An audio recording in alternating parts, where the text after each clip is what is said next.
Viver em um prédio ou conjunto residencial exige organização e regras. É aí que entra a necessidade de criar condomínios. Eles podem ser horizontais ou verticais, destinados ao comércio ou residência. Mas o que pode ou não ser estabelecido em condomínios?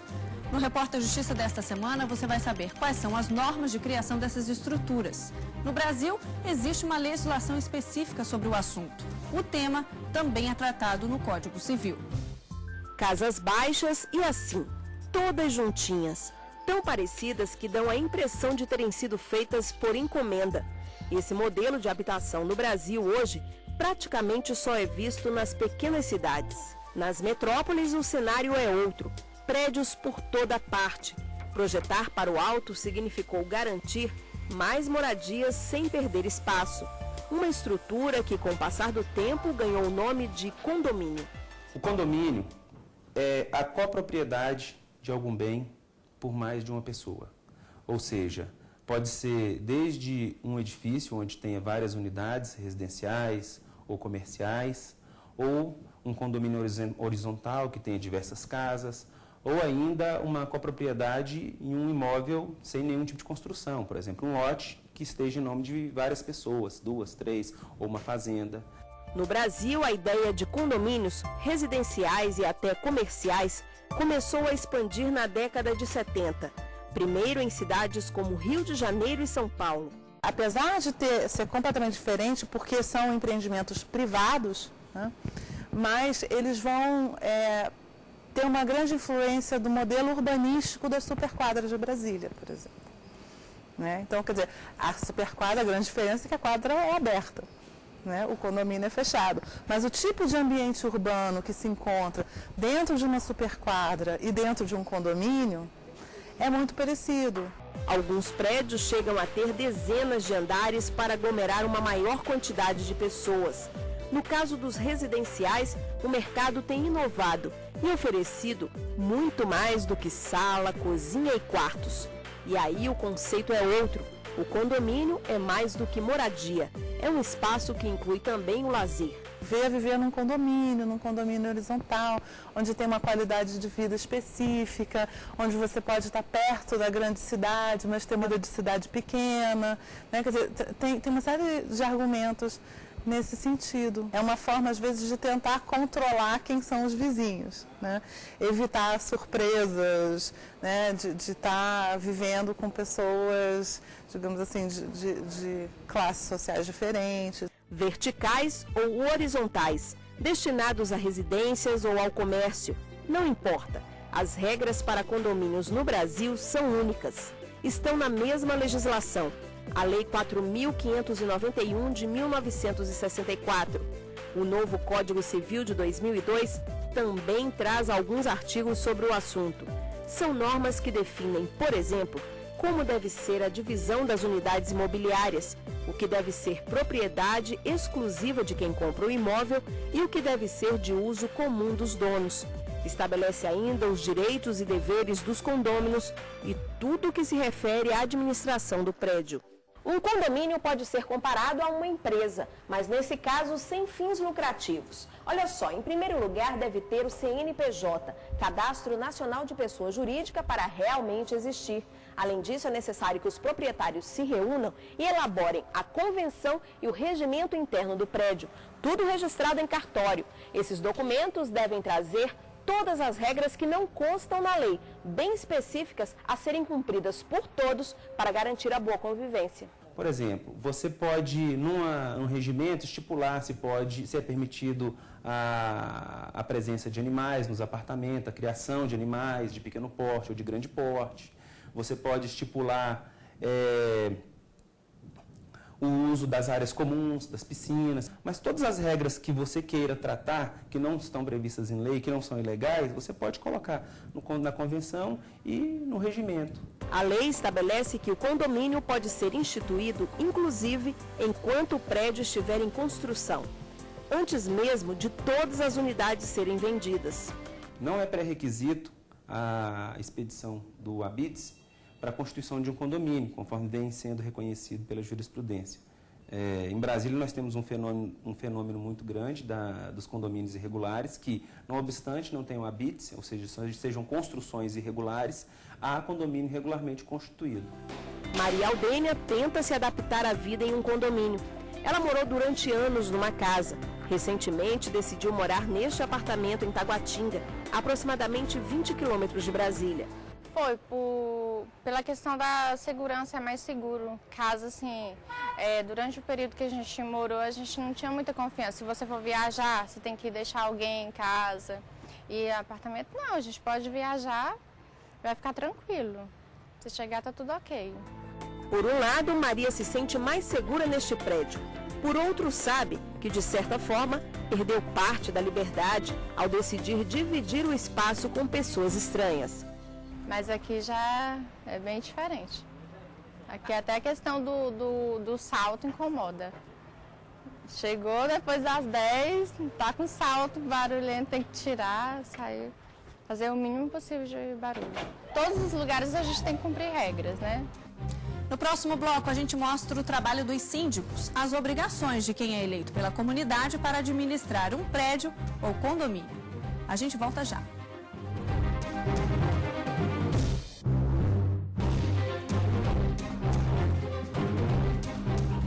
Se um condomínio foi criado, tem que ter síndico, é uma exigência da lei. Ele deve ser eleito pela maioria dos moradores para administrar o prédio ou conjunto residencial, resolver problemas, cuidar da contabilidade e garantir o bom relacionamento entre os vizinhos. Mas a figura do síndico, como conhecemos, já mudou. Em alguns lugares, são empresas que cuidam de tudo e exercem o papel de administradores. Seu Jorge mora numa área nobre de Brasília. Quando ele olha para o prédio, lembra da estrutura de 30 anos atrás. Faltava tudo. O prédio aqui era um sofrimento. Aqui embaixo, aqui no piso, não tinha nada. Era só uma calçadazinha pequena, com alguns pedaços de cimento. Nós tínhamos que andar em cima disso aqui. Era horrível. O síndico aqui não tinha, síndico que não era administrado pelo órgão público, né? Os apartamentos eram funcionais. No início da década de 90, o governo deu preferência para os moradores comprarem os imóveis. Foi aí que começou a se pensar na organização. O pessoal se reuniu em assembleia, elegeu os administradores e o conselho fiscal. O militar foi escolhido como subsíndico, mas o síndico era muito ausente. Então, seu Jorge foi obrigado a segurar as pontas. Penava. Aliás, síndico pena, viu? Eu digo isso que eu passei por essa experiência. Eu trabalhava pra caramba. A minha vida era embaixo do bloco, ajeitando uma coisa, ajeitando outra. A responsabilidade é muito grande em cima do cidadão, da pessoa, tá? Em cima do síndico. Porque o morador não quer saber, quer encontrar um negócio bem feito. Ele não quer saber se você é síndico ou não é, ele quer saber que o negócio tem que ser feito. Todo condomínio tem que ter síndico. Em geral, ele recebe o prolabore, uma remuneração pelo serviço prestado. Em alguns casos, fica isento das taxas, mas não é regra. Fica a critério dos moradores, que deixam isso estipulado na convenção. Hoje, a síndica do prédio onde seu Jorge mora é a Núria. A história dela é bem interessante. Teve um apartamento arrombado 4 vezes. Quando procurava o síndico para pedir providências, nunca o encontrava. Resolveu se candidatar e foi eleita. A prioridade não poderia ser outra: reforçar a segurança. Trocou os interfones, que nem sempre funcionavam, e as travas das portas, que não fechavam direito. Melhorou a iluminação, mas havia outros problemas que encontrou quando assumiu o cargo. Nós temos 4 caixas d'água. As 4 caixas d'água vazavam. Então, assim, fui priorizando todos os pontos de risco, que é vazamento, que é escada sem corrimão, que é escada sem faixa de antiderrapante, luz de emergência, extintores de incêndio que não tínhamos. Tudo isso eu providenciei. Se fosse só a questão estrutural, sem falar no desafio de manter um relacionamento entre os vizinhos. O seu Jorge mesmo, se tem um problema, não pensa 2 vezes em ligar para a Núria. O apartamento de cima, acredito que seja, o banheiro deve estar quebrado, está dentro dos meus banheiros, estão vazando água. Então você vê, já é problema, já falei com a síndica. A síndica, coitada, saiu da casa dela com os filhos, foi lá resolver o problema para mim. A vida de síndico é uma vida triste, viu? Pode ter certeza. sofrida. Sem dúvida, seu Jorge, trabalho não falta. Agora é preciso desempenhar a função com responsabilidade e transparência. Esses são ingredientes fundamentais na receita de gerir um condomínio. Se houver alguma situação em que os condôminos desaprovem a conduta do síndico, ele pode ser destituído do cargo. A lei diz que qualquer pessoa pode concorrer. Núria discorda. Formada em administração de empresas, ela entende que só a prática não é suficiente. Defende que o posto deve ser ocupado por uma pessoa preparada com um mínimo de conhecimento.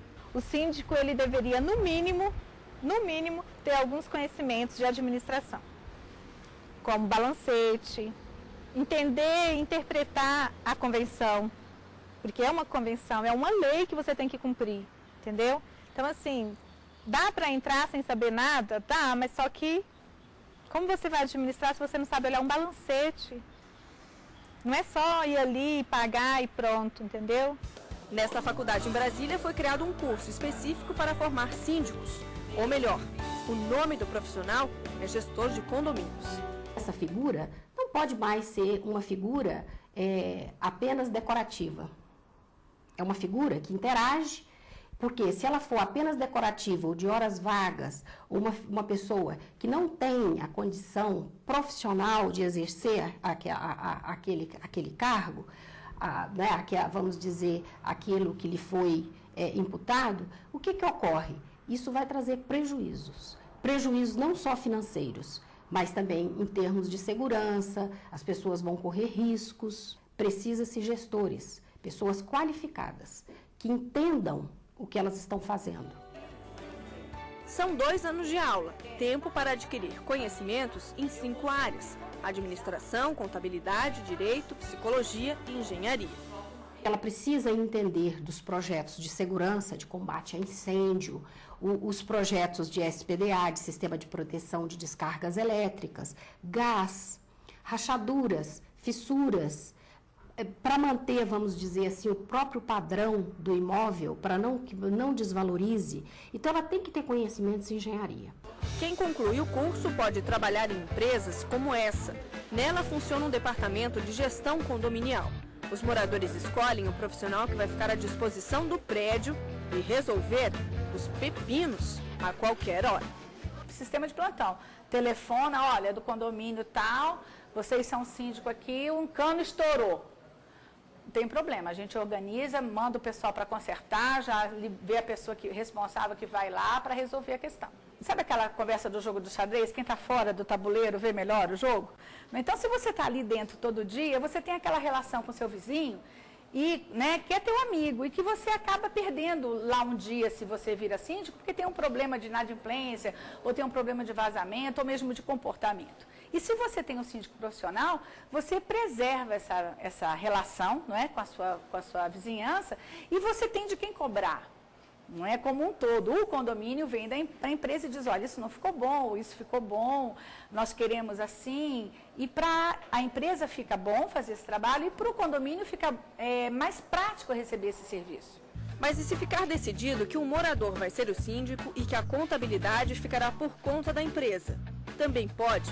São cerca de 350 clientes que deixaram o financeiro nas mãos de pessoas capacitadas. A prestação de contas é um demonstrativo que deve ser apresentado todos os meses. Ela traz as despesas e as receitas do prédio, ou seja, o que se gasta e o que se paga. As receitas são as taxas ordinárias que o condomínio recebe, E as despesas são as despesas com funcionário, folha de pagamento, encargos sociais, a manutenção do condomínio. A gente sempre tem a preocupação em estar orientando e informando o síndico sobre as despesas do condomínio, a receita do condomínio. Então, mensalmente, a gente troca essas informações com o síndico. Ao receber a documentação, o síndico passa para o Conselho Fiscal, que vai analisar tudo e dar um parecer. Ranieri está nesse cargo há poucos meses. Mal se mudou para o prédio, já foi escolhido para ser conselheiro. Ele sabe a responsabilidade que tem nas mãos. O que o condomínio gastou, as melhorias que foram feitas, a aprovação de contas do condomínio. Ajuda o síndico na administração dos gastos. O síndico gasta e a gente vê se ele gastou direitinho. Com o parecer do Conselho, a prestação de contas segue para ser analisada pelos moradores durante a Assembleia. E para que não haja problemas, a empresa que faz o balancete sempre passa algumas orientações para os síndicos. Não faça gasto exagerado, não compre coisa desnecessária para o condomínio, tá? Observando sempre a receita do condomínio. 80% dos nossos clientes hoje estão organizados. Fazem mensalmente a prestação de conta, tá? Então, assim, hoje o nosso trabalho está sendo valorizado. Tem ainda o setor jurídico, que além de fazer a cobrança dos inadimplentes, promove a conciliação. Quando os ânimos estão acirrados entre os vizinhos, é hora de chamar, sentar e conversar. Por exemplo, chega isso, briga de vizinho porque o menino faz barulho em escada, porque caminha, né, em cima com salto alto e incomoda depois de determinado horário, porque estaciona carro na garagem, no lugar que é do outro, né? Isso acontece muito, né? As pessoas chegam e já vem a vaga e colocam, e aí é a vaga do outro. Ah, mas estava viajando. E aí você procura, antes de mandar uma advertência, você procura ver o que aconteceu, pedir para não fazer mais, né? Para evitar um atrito, que a vida... As pessoas vão estar se vendo ali de manhã, à tarde, fins de semana, e tem que ter uma convivência saudável, né? A seguir, como lidar com a inadimplência, que providências cabem ou não aos condomínios. A gente volta depois do intervalo.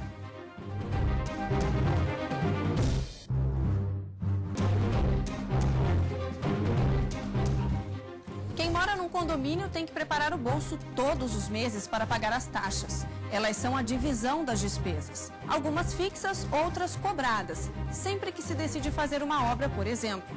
Ao contrário do que se pensa, deixar de pagar o condomínio é um perigo. Se não houver acordo, o síndico pode entrar com uma ação na justiça para receber o dinheiro. E há casos em que o morador pode até mesmo perder o imóvel. Morar num condomínio é sinônimo de dividir despesas. A taxa ordinária é aquela para pagar as contas fixas, como a água e a luz, usadas nas áreas de uso comum, e a energia para manter o elevador em funcionamento. Ela serve também para pagar o salário dos funcionários. E se não houver hidrômetro individual, a ordem é dividir igualmente a água consumida por todos os apartamentos. E quando é necessário fazer uma obra, seja ela pequena ou até mesmo mudar toda a fachada do prédio e o dinheiro guardado em caixa não é suficiente.